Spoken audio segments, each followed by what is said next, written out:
ಎಲ್ರಿಗೂ ನಮಸ್ಕಾರ. ಇವತ್ತೇನು ಕೇರಳ ರಾಜ್ಯ ಒಂದು ಮಲಯಾಳಂ ಭಾಷೆನ ಪ್ರಾಥಮಿಕ ಭಾಷೆ ಅಂತ ಒಂದು ಆದ್ಯತೆ ನೀಡಿ ಮಸೂದೆ ಮಂಡಿಸಿದೆ.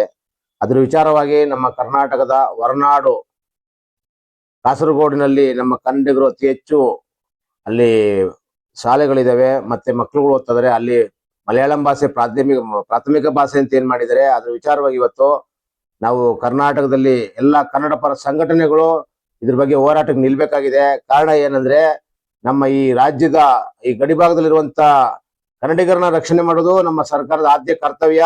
ಇವತ್ತು ಅವರ ಬಗ್ಗೆ ನಾವು ಹೆಚ್ಚಿನ ಕಾಳಜಿ ವಹಿಸ್ತೇನೆ. ಸರ್ಕಾರ ಇವತ್ತು ಆ ಪರಿಸ್ಥಿತಿ ಬಂದಿದೆ. ಈಗ ಕೇರಳ ಸರ್ಕಾರ ಮಾಡಿರುವಂತ ಕಾನೂನು ಅಸಂವಿಧಾನಿಕ. ಯಾಕೆ ಅಂದ್ರೆ ನೋಡಿ, ಈಗ ಒಂದಕ್ಕೊಂದು ಲಿಂಕು ಅಲ್ಲೆಲ್ಲೋ ಒಂದು ಕೋಗಿಲೆ ಲೇಔಟ್ ಅಲ್ಲಿ ಇದಾಯ್ತು. ಈಗ ಇವ್ರ ಸಂಬಂಧ ಇಲ್ಲದೆ ಇರುವಂತ ವಿಷಯಗಳಿಗೆ ಈಗ ಎಲ್ಲಾ ಭಾಷೆಗಳಿಗೂ ನಾವು ಪ್ರಾಧಾನ್ಯತೆ ನೀಡಬೇಕು. ಗಡಿನಾಡಲ್ಲಿ ಯಾವ ಭಾಷೆ ಅಲ್ಲಿ ಹೆಚ್ಚಿರ್ತಾರೋ ಅವ್ರು ಆ ಭಾಷೆ ಓದುವಂಗೆ ನಾವು ಅವ್ರಿಗೆ ಆ ಪ್ರಾಶಸ್ತ್ಯ ನೀಡೋ ಜೊತೆಗೆ ಅದು ಉತ್ತಮ.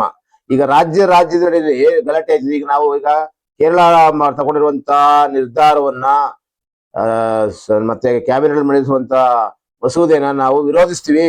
ಈಗ ಕರ್ನಾಟಕದಲ್ಲಿ ಎಷ್ಟು ಜನ ಕೇರಳಿಗರವ್ರೆ, ನಾವೆಲ್ಲ ಸೌಹಾರ್ದಯುತವಾಗಿಲ್ವಾ? ಅವ್ರಿಗೆಲ್ಲ ನಾವು ಏನ್ ತೊಂದರೆ ಕೊಡ್ತಾ ಇದೀವಿ? ಈಗ ಅದು ಶುರುವಾಗುತ್ತೆ. ಈಗ ಬಿಡ್ತಾರ ಎಲ್ಲ ಕನ್ನಡ ಪರ ಸಂಘಟನೆಗಳು ನಾವೆಲ್ಲ ಒಕ್ಕೂಟಿ ಕೈ ಮುಷ್ಟಿ ಮಾಡಿ ಗುದ್ರೆ ಇವ್ರು ಇರ್ತಾರೆ ಇಲ್ಲಿ ರಾಜ್ಯದಲ್ಲಿ. ಇದೆಲ್ಲ ಸಾಮರಸ್ಯದಿಂದ ಹೋಗ್ಬೇಕಾದಂತ ವಿಚಾರ. ಭಾಷೆ ಯಾರಿದಾರಲ್ಲಿ ಕನ್ನಡಿಗರು ಓದಲಿಕ್ಕೆ ಅವರು ಅದನ್ನ ಮಸೂದಿನ ವಾಪಸ್ ತಗೊಂಡು ಗಡಿನಾಡಲ್ಲಿ ಕನ್ನಡಿಗರಿಗೆ ಕನ್ನಡ ಶಾಲೆಗಳಿಗೆ ಮತ್ತೆ ಎಲ್ಲಾ ಸವಲತ್ತುಗಳನ್ನ ಕರ್ನಾಟಕ ಸರ್ಕಾರದಿಂದ ಕೊಡ್ಬೇಕು, ಕೇರಳ ಸರ್ಕಾರದಿಂದ ಕೊಡ್ಬೇಕು, ಎರಡೂ ಮಾಡ್ಬೇಕು. ಅವ್ರು ಈಗ ನಮ್ ಗಡಿಲಿ ಆಂಧ್ರ ಇದೆ, ತಮಿಳ್ನಾಡು ಇದೆ, ನಾವೆಲ್ಲ ಸೌಹಾರ್ದಯುತವಾಗಿ ಇರ್ಬೇಕು ಅನ್ನೋದನ್ನ ಆಯಾ ರಾಜ್ಯದ ಮುಖ್ಯಮಂತ್ರಿಗಳು ತಿಳ್ಕೋಬೇಕು. ಇಲ್ಲಿ ಪ್ರಕ್ಷುಬ್ಧ ವಾತಾವರಣ ಸೃಷ್ಟಿಸೋದು, ಇಲ್ಲಿ ನಮ್ಮ ರಾಜ್ಯದೊಳಗಿರುವ ಮಲಯಾಳಂ ಎಷ್ಟು ಜನ ಬಿಸ್ನೆಸ್ ಮಾಡ್ತಾ ಇಲ್ಲ, ಅವ್ರಿಗೆಲ್ಲ ತೊಂದರೆ ಮಾಡಕ್ ನಮ್ಗೇನ್ ಆಗಲ್ಲ ಅನ್ಕೊಂಡಿದೀರಾ? ಕನ್ನಡ ಪರ ಸಂಘಟನೆಗಳಿಗೆ ನಮ್ಮ ಶಕ್ತಿ ಇಲ್ಲ ಅನ್ಕೊಂಡಿದೀರೋ? ಹುಷಾರ್. ಇದ್ರ ಬಗ್ಗೆ ಸರಿಯಾಗಿ ತಕ್ಕ ಶಾಸ್ತಿ ಮಾಡ್ಬೇಕಾಯ್ತು ಕೇರಳಿಗರಿಗೆ.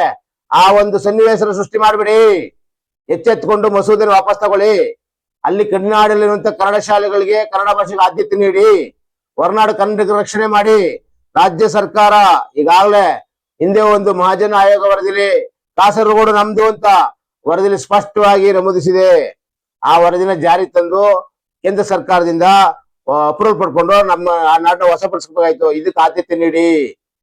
ಕರ್ನಾಟಕ ರಾಜ್ಯದೊಳಗೆ ನಾವೇನ್ ಆಡಳಿತ ಮಾಡ್ತೀವಿ ಅದನ್ನ ಹೊರನಾಡು ಗಡಿನಾಡಲ್ಲಿರುವಂತ ಅವ್ರಿಗೂ ಅದನ್ನ ಅನ್ವಯಿಸಿ ಅವ್ರ ರಕ್ಷಣೆಗೆ ನಾವು ಪಣ ತೊಟ್ಟು ನಿಲ್ಬೇಕಾಗುತ್ತೆ.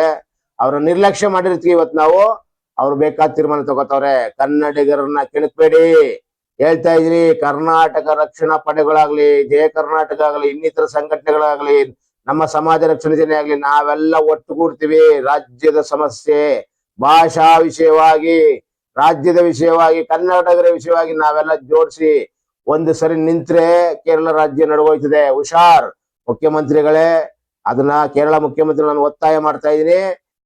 ಏನ್ ಮಸೂದೆ ಮಾಡಿದಿರಾ ಅದು ಅಸಮಾಧಾನಿಕ. ಇಡೀ ದೇಶದಲ್ಲಿ ಎಲ್ಲೂ ಮಾಡಿಲ್ಲ, ನಿಮಗೆ ಮಾತ್ರ ವಿಶೇಷತೆ ಏನಿದೆ ಅದನ್ನ ವಾಪಸ್ ತಗೊಂಡು ಈ ಹೊರನಾಡು ಗಡಿನಾಡು ಕನ್ನಡಿಗರಿಗೆ ಆ ಭಾಷೆಗೆ ಕನ್ನಡಿಗರ ರಕ್ಷಣೆಗೆ ನಿಲ್ಬೇಕು ಅಂತ ಹೇಳ್ತಾ ಒತ್ತಾಯ ಮಾಡ್ತಾ ಇದೀವಿ.